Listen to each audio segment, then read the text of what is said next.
Shalom Aleichem, nous allons avoir le plaisir ensemble, Bezrat Hashem, de pouvoir étudier la page même tête du traité Nazir. Je vous souhaite beaucoup de Hatzlacha. En tout cas, que l'on se rappelle, on avait vu à la Mishnah, la page même Zaïn, au recto de la page, début du 7e Pérec, des points importants que l'on va relire ensemble. Il a été enseigné tout d'abord, comme quoi il y a un point commun entre le Kohen Gadol et le Nazir. Alors, à savoir, Kohen Gadol et Nazir, ils n'ont pas le droit d'être au contact même de leur krovim, du père de la mère, du fils de la fille, du frère de la sœur et également de la femme. S'ils sont morts, ils n'ont pas le droit de les enterrer, contrairement bien sûr au Kohen normal. Kohen normal, lui justement, il a la possibilité de s'en occuper. Kohen Gadol et Nazir, leur point commun, en metamim nekrovehen.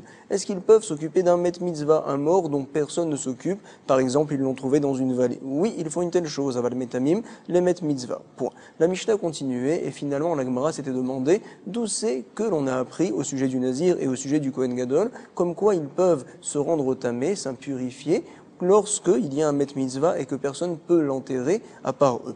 Alors on avait rapporté tout d'abord des preuves au sujet du Kohen Gadol, et la Gemara, on va le reprendre ensemble à la page Memchet, au recto de la page, c'était dit très bien, on a appris pour le Kohen Gadol, mais pour le Nazir on l'a toujours pas vu.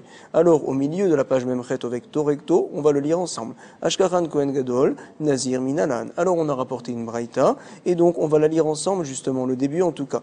Kol yemeh ziro lachem al nefesh met lo yavo. Donc tout le temps où la personne est Nazir, il est tout pour Hashem itbarach. Il n'a pas le droit de s'impurifier.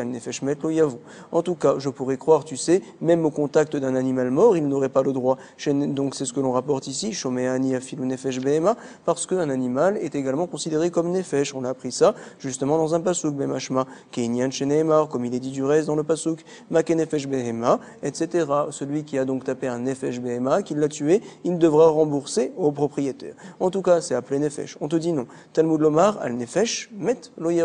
Et le mot met, donc, ça ne s'attribue que aux êtres humains. En tout cas, Benefesh Adam, Akato Medaber. Voici l'opinion de Rabbi Ishmael. Nous allons surtout nous concentrer sur l'opinion de Rabbi Ishmael et celle de Rabbi Akiva. Rabbi Ishmael vient nous dire une chose comme ça. Rabbi Ishmael Omer et notre sarir, ce n'est pas la peine donc de voir le mot met pour apprendre qu'il s'agit d'êtres humains et pas d'animaux. Pourquoi? Hari ou Omer lo yavo, donc il est marqué dans le pasuk, il ne viendra pas. Lavo, ça veut dire venir, ça veut dire également rentrer à l'intérieur d'une maison où se trouve le mort. Et ça, tu sais, c'est ce qu'on appelle une tumatohel. C'est spécialement pour les êtres humains, pour les juifs, mais pas pour les animaux. Donc c'est sûr que le pasuk parle d'être humain, vadaï, et parle de juifs. Rabbi Ishmael Omer et Notsarir, Ari Omer, Loyavo, Benefashot, Ametamot, Bebia, Katumedaber. On parle donc de corps qui rendent tamé lorsqu'on rentre dans la salle. C'est des hommes, c'est des juifs, bien sûr.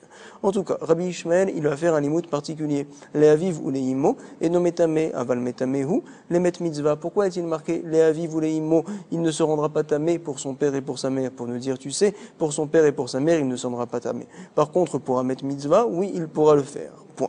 En tout cas, voici les mots de Rabbi Ishmael, et par la suite, la Gemara nous a apporté également la dracha de Rabbi Akiva, également une question sur Rabbi Ishmael. Vous savez, petit à petit, nous allons reprendre ça pour avoir les idées bien au clair. À la page même prête, au verso de la page, on va dire 15 lignes avant la fin, nous allons lire également le limoud de Rabbi Akiva. Rabbi Akiva Omer, Nefashot, il est dit dans le pasuk, Nefashot, qu'est-ce que ça veut dire? Et nous, Arechokim, on parle donc des gens qui sont morts, qui ne sont pas proches de la famille, qui ne font pas partie des 7 proches d'une personne. Il est marqué également met, c'est en plus également, qu'est-ce que l'on apprend? Et nous akrovim, c'est les proches, même si c'est l'un des 7 proches, le papa, la maman, le fils, la fille, etc., quand même il ne se rendra pas tamé le nazir. Point. Il y a des mots en plus apparemment. Les aviv ou les imo, qu'est-ce qu'on apprend de ces deux mots-là? Attention, j'insiste bien sur ces deux mots-là. On apprend un principe de 2 mots. Et no metamé. Donc les aviv ou les imo et no metamé. Par contre, aval, metamé ou, les met mitzvah, il peut se rendre au tamé pour un met mitzvah. Point. En tout cas, il y a des mots également en plus, il est marqué pour le frère, pour la sœur, il ne peut pas se rendre tamé. C'est en plus, on apprend quelque chose. Les arrive, à savoir, chez Imaya Kohen Gadol, Veu Nazir. On a donc une personne qui a 2 saintetés, qui est Kohen Gadol et qui est également Nazir. Alors on le dit, tu sais, pour ton frère uniquement, tu ne peux pas t'impurifier. Les arrive et no metamé. Par contre, pour un met mitzvah, tu peux le faire. Aval mitamehu, les met mitzvah. Point. Le dernier mot qui est en plus, c'est les achoto. Alors on nous apprend qu'Edetania, ça vient en fait nous rapporter une situation particulière qu'on voit dans une braïta. Quelqu'un, par exemple, Aresha Yaoler, Lishrodet Pisro, Velamoulet Beno, il devait partir, c'était la veille de Pessah, pour faire la shrita de son korban Pessah. Il devait être pur, bien sûr, également pour faire la brit mila de son fils. Apparemment, il devait être pur. En tout cas, ces deux choses-là, si on ne les fait pas en son temps, on est chayav karet, c'est très grave. Alors, quel serait le din? On nous rapporte de là-bas, on l'apprend, comme quoi Behemet, oui, il va s'occuper du met mitzvah. On apprend justement de cette braïta-là. On aurait pu penser que non, finalement, parce que c'est chayav karet. C'est vrai qu'on a une mitzvah tassée, et en général, une mitzvah tassée, ça repousse d'autres choses. Mais là, ici, c'est chayav karet, c'est plus grave. Bon. La Gemara avait posé des questions sur Rabbi Akiva, et on va voir également des questions sur Rabbi Ishmael. Alors, on le reprend ensemble, c'est bon. Où les Rabbi Akiva, Xera Shava, et des Rabbi Minale. Rabbi Akiva, d'où c'est qu'il apprend le limoud que nous avait fait Rabbi. On l'avait vu en effet au recto de la page Memchet, et on avait appris finalement comme quoi, tu sais, le Kohen Gadol et le Nazir, uniquement, ils n'ont pas le droit de se rendre au Tamé, Betumatmet. Mais si par contre, un de leurs proches est Metzora, il a des taches sur le corps, ou bien il est Zav, il a eu une perte de semence, il peut se rendre au Tamé pour lui? Oui, il peut se rendre. En tout cas, la Gemara nous demande, selon Rabbi Akiva, où c'est qu'on apprend cette Xera Shava là? C'est-à-dire que, en fait, le limoud, on l'a fait dans Kohen Gadol, on veut le faire également dans Nazir, on doit le faire du fait qu'il y a un mot qui soit en plus et qu'on peut accorder, donc, dans les deux parachiotes pour apprendre une Xera Shava Minale. Sur ce, il va te dire, Amar Lecha, Kivan de Amarmar, puisqu'il a été enseigné, Imaya Kohen Gadol Venazir, Le'achi Benomitame, Aval Mitame, ou les met mitzvah. En fait, voici le limoud, puisque en fait, on a déjà appris du pasouk comme quoi même un Kohen Gadol et Nazir qui a deux saintetés, alors il ne se rend pas tamé pour son frère, mais il se rend tamé pour un met mitzvah. Alors je vais te dire, Mali Kohen Gadol Nichoudé, Mali Nazir ve Kohen Gadol. Quelle est la différence qu'il y ait un Kohen Gadol ou bien qu'il soit Nazir et Kohen Gadol, peu importe qu'il ait une sainteté ou pas. En fait, tout ce que l'on dit ici, c'est pour nous faire comprendre que Rabbi Akiva n'a pas besoin finalement de deux psukim pour apprendre ce principe-là. Donc en fait, on a un mot qui revient à être en plus, et de ce mot-là, nous allons apprendre la Xera Shava. Point. Maintenant, nous revenons sur Rabbi Ishmael qu'on avait vu auparavant, où les Rabbi Ishmael, Kohen Gadol, Veu Nazir, Minale, d'où c'est qu'il sait Rabbi Ishmael, selon les drachot qu'on a vu plus haut, ce n'était pas marqué, comme quoi, même si quelqu'un a deux saintetés, qu'il est Kohen Gadol et également Nazir, alors cette personne-là doit s'impurifier pour aller enterrer le Kohen Gadol, d'où c'est qu'il apprend une telle chose. Kivan Deshari Rachmana Chalav Gabemet Mitzvah, puisque c'est une Zvara, puisque la Torah a permis un Issour, donc, alors Béhémet, elle va permettre deux Issour, puisqu'elle a permis d'enfreindre une sainteté, alors également la deuxième, même si les Kohen Gadol et Nazir, ça sera pareil.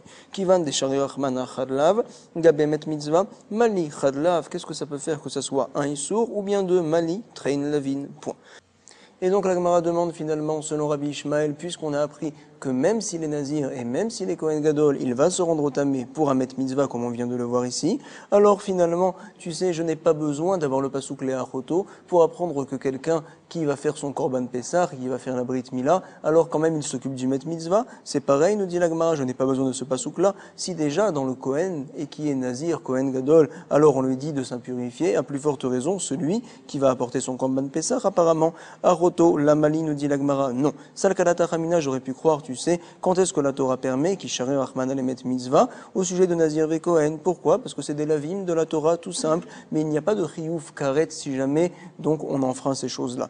Des isurei lavehu. Par contre, au sujet de la Brit Mila et au sujet du Korban Pessah, alors, on sait qu'il y a un karet, des karet, à savoir que c'est chayav de retranchement du Ham Israël, entre guillemets, du Olam Haba, selon certains, d'une personne qui ne fait pas ça en son temps, la Brit Mila et le Pessah. Alors j'aurais dit, bon, le Met Mitzvah, il le met de côté. C'est la raison pour laquelle on a besoin de l'apprendre. C'est ce que l'on dit ici. Aval Mila ve Pessah des karet, loït malamet mitzvah, kamash mala. Nous apprenons donc du pasuk de la Achoto que oui, il va se rendre au Tamé justement pour cela. Voici les questions sur Rabbi Ishmael, voici comment on y a répondu. Et donc maintenant nous sommes ensemble à la page même tête, au recto de la page, pour commencer justement où les Rabbi Akiva, Migde Loshana Kohen Gadol Lichoudé, Veloshana Kohen Gadol Veu Nazir.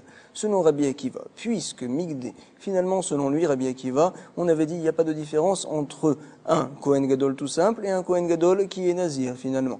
Alors, c'est ce que nous dit la Gemara, Migde Loshna, il n'y a pas de différence que la personne soit juste Kohen Gadol tout seul, Lichoudé, Veloshana Kohen Gadol Veu Nazir, ou bien s'il a deux saintetés. C'est toujours pareil. Alors quoi? On apprend du même pasuk. Nafka mi Léachiv. Alors la question que la Gemara va avoir, c'est vrai, on a appris tout ça de Léachiv. Alors tu sais, Léaviv et Léimo, là-haut c'est deux mots en plus. Tu nous avais dit qu'on va apprendre une seule chose. On va apprendre que on se rend tamé pour le Met Mitzvah. Todarabba, c'est vrai, c'est bien, mais je n'ai pas besoin d'avoir deux mots pour cela, Léaviv ou Léimo. Écris-moi juste pour son père, écris-moi juste pour sa mère, c'est tout. Pourquoi on a besoin de ces deux mots-là? La Mali, nous dit la Gemara, oui, j'en ai besoin. Tzriche. Dei katav aviv. Pourquoi? Parce que si jamais il n'était marqué que aviv, ça veut dire qu'il ne se rend pas tamé pour son père. J'aurais dit, tu sais, pour son père, il ne s'en rend pas tamé. Mais pour sa mère, oui, peut-être, il pourrait se rendre tamé, s'impurifier. Ava amina, j'aurais dit, hayenuta amad elomitame, et tu sais que la raison pour laquelle il ne se rend pas impur au contact de son père, Mishum de Chazaka Be'almaou, parce que c'est pas 100% sûr comme quoi c'est son père, c'est un principe de Chazaka qui nous dit en fait que c'est son père, tout simplement parce que l'on dit Rov Berilot Olchim Acharei Baal. La plupart des relations, c'est fait par le mari, bien sûr. Peut-être que madame, elle a eu une relation interdite, c'est vrai, on n'en est pas sûr. On n'est pas sûr comme quoi elle a été droite, elle n'a pas fait de Issour. Mais on dit la plupart des relations, c'est le mari qui les fait. Donc l'enfant, il y a une chazaka que en fait c'est son père, il doit lui faire du kavod et tout ça. Mais c'est pas sûr à 100%. Ce serait peut-être la raison pour laquelle il ne s'impurifie pas à son contact. Mishum de chazaka be'almahu. Par contre, au sujet de la mère, on est sûr comme quoi c'était la maman. Avalimo de yadrin, de yaladate. On sait comme quoi c'est elle qui l'a mis au monde. Alors que oui, peut-être, il pourrait se rendre tamé pour aller l'enterrer, l'itmela. Point. Et donc, à l'inverse maintenant, si on m'avait écrit qu'au sujet de la maman, qu'il ne se rend pas impur, tu sais ce que j'aurais dit à Ava Amina? Oh, c'est spécialement pour la maman qu'il ne se rend pas impur. Imo, lolitamela. Pourquoi? Des laves azil zara batra. Parce qu'en fait, on considère que la descendance de l'enfant est d'après le père, pas d'après la maman, bien sûr. À beaucoup de sujets, par exemple au sujet des Kohanim, etc. On considère que c'est la descendance du père et non pas celle de la mère. Des laves azil zara batra, parce qu'elle ne va pas Zara, la descendance, battra après la maman, elle va après le père. Alors par contre, pour le père, oui, on va se rendre au tamé, avalaviv, qui van de amar, mar, puisqu'il a été enseigné, du reste. On le voit dans la Torah, quand on fait le décompte là-bas dans la parashat Bamidbar, on te dit donc, il a été dit à Moshe, il faut que tu comptes les mishperotam, les familles, selon les bêtes abotam, la maison des pères. Ça veut dire qu'une famille, ça va d'après le père et non pas d'après la mère.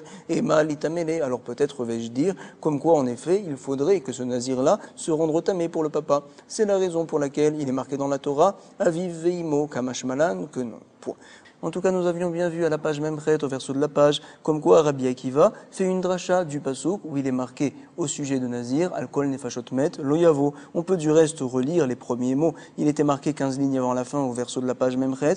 Rabbi Akiva Omer, nefashot. Qu'est-ce que ça veut dire le mot nefashot? C'est une dracha que l'on fait. Et le Rokim, on parle donc des gens qui ne sont pas proches et donc qui sont morts. Alors, met, ce mot-là est en plus également. Et l'ukrevim, même pour les proches, je ne me rends pas impur. Voici que le Nazir ne se rend pas impur. Point. En tout cas, le même pasouk est marqué cette fois au sujet du Kohen Gadol. Et la Gemara maintenant va se soucier comment fait-on la dracha, qu'apprend-on de ces mots-là qui apparemment sont en plus, donc au sujet du Kohen Gadol. On nous le dit tout de suite. Ve'alkol nefashot met lo yavo. La mali, à quoi ça nous sert? Alors on nous rapporte, tu sais, alkol, ce mot-là, alkol nefashot, nous disent les mefarshim. Qu'est-ce que ça nous apprend? Les apouké rechokim, ça vient exclure les rechokim. Ça veut dire que je ne me rends pas tamé, je ne vais pas m'impurifier au contact des rechokim, des gens qui sont loin, qui ne sont pas proches de moi, c'est-à-dire donc ni le père, ni la mère, ni le frère, ni la sœur, ni le fils, ni la fille, ni la maman, par exemple les cousins, ou bien même par exemple des amis. Je ne me rends pas tamé donc à leur sujet. C'est pour cela qu'il est marqué alcool nefashot, c'est en plus. On parle donc du Kohen Gadol, bien sûr, dans ce pasouk-là. Il y a également un mot en plus, met. Tu sais, quand on m'avait écrit alcool nefashot, j'aurais compris qu'on parle d'un mort. Met, c'est en plus, pour nous apprendre quoi? Les apouké, krovim, ça vient exclure même les proches, le père, la mère, etc. Le Kohen Gadol ne se rendra pas tamé pour eux. Nefashot, les apouké, réveillit. Pourquoi il est marqué nefashot, les corps? On aurait dû dire nefesh tout simplement. Pourquoi les corps? Tu sais, on sait très bien comme quoi un révite de 100, c'est-à-dire donc environ 86 millilitres, selon certains, selon d'autres 150 millilitres. C'est en fait une marloquette entre Reb Chaim Naé et Rabbi et le Chazonish, c'est vrai. Mais en tout cas, un révite de 100, ça rend tamé. Ah, tu sais, c'est d'abord quand c'est du sang qui provient d'un mort. Mais si jamais j'ai pris un peu de sang d'un mort, un peu de sang d'un autre mort qui sont mélangés, et en tout ça fait un révite, peut-être que ça ne rend pas tamé. Oui, ça rend tamé du fait qu'il soit marqué dans le pasouk nefashot au pluriel. Et quand on parle de nefesh, c'est-à-dire donc la personne en fait, c'est vrai qu'elle est morte, mais on doit savoir, nous dit Srazal, qu'un corps peut tenir, peut vivre avec ne serait-ce qu'un révite de sang, c'est tout. Et donc nefashot, c'est pour le révite. Et ça nous apprend en fait, du fait qu'il soit marqué nefashot au pluriel, comme quoi même si le révite a été constitué du sang de deux morts, quand même ça sera tamé. Nevit, les apouké, révite, dame, ça vient justement exclure le révite, dame, que même ça, il faut faire attention qu'il ne soit pas au contact de ce sang-là. Chez Yatsa, Mishnemitim, bien que ça vient de deux morts différents. Chez Metame, Beohel. Et donc on doit savoir que ce sang-là, non seulement si on le touche c'est un problème, mais que également ça rend tamé lorsqu'on rentre dans une maison qui a un toit, et donc tout ce qui se trouve dans la maison, bien sûr, c'est tamé. C'est ce qu'on appelle la toumat ohel. Ohel, ça veut dire la tente en hébreu. En tout cas, chez Nehemar, alkol nefashot met lo yavo. Point. Nous allons voir une nouvelle Mishnah, et nous allons parler dans cette cette Mishnah-là, de toutes les tumot au sujet duquel le nazir sera tamé. Il se devra également de se purifier tout d'abord, de reprendre la nésiroute, de couper ses cheveux, etc. On va en parler. Al Elou tumot à nazir mégaléar. Voici donc Al Elou sur ces tumot-là, le nazir va couper ses cheveux et également on verra par la suite qu'il va casser sa nésiroute. Tout le décompte reprend depuis le départ. C'est quoi? Alamet, quand il y a un mort, apparemment entier. Val kazaït minamet, quand il y a un kazaït d'un mort, environ 30 grammes justement du corps d'un mort. Veal kazaït netzel, et un kazaït de netzel, c'est-à-dire donc c'est un espèce de, on va dire, de jus, à savoir une espèce un espèce de liquide qui sort du mort. C'est ce qu'on appelle le netzel. Si jamais il y a 30 grammes de ce netzel-là, c'est tamé. Également, veal melo tarvad rekev. Tarvad, c'est une grosse cuillère. Melo qui est remplie de rekev, à savoir de la poussière du mort. Veal alachidra également. Si jamais il y a la colonne vertébrale du mort, à la goulgolette, le crâne du mort. Veal ever min amet. Également un os, donc minamet du mort, donc ça rendra tamé. Veal ever minachai. Également un os, donc d'un être vivant. Tu sais comme quoi il rendra tamé. Le nazir n'aura pas le droit d'être au contact de cet os-là. Mais attention, cet os-là c'est spécial. Chez Yeshalav Bassar Karaoui. Quand est-ce que ça rend tamé? Quand il y a autour de cet os-là assez de bassar, assez de peau, pour que, Béhémet, si jamais cet os-là était encore sur le corps de la personne, il pourrait se cicatriser et se reformer. Ou sinon, ça n'est pas tamé, ce éver-là, cet os-là qui provient d'un être vivant. En tout cas, on nous rapporte, on le relit ça encore, shalav basar karaoui. Karaoui, ça veut dire comme il se doit. Basar, c'est donc de la viande, à savoir de la chair. Ve'al chatzikav atsamot. Si jamais il y a une certaine mesure qui s'appelle chatzikav, c'est donc environ 8 œufs de atsamot, d'ossements. Ve'al chatzilog dam, également la moitié d'un log, à savoir environ 160 millilitres de sang. Alors également, ça rend tamé.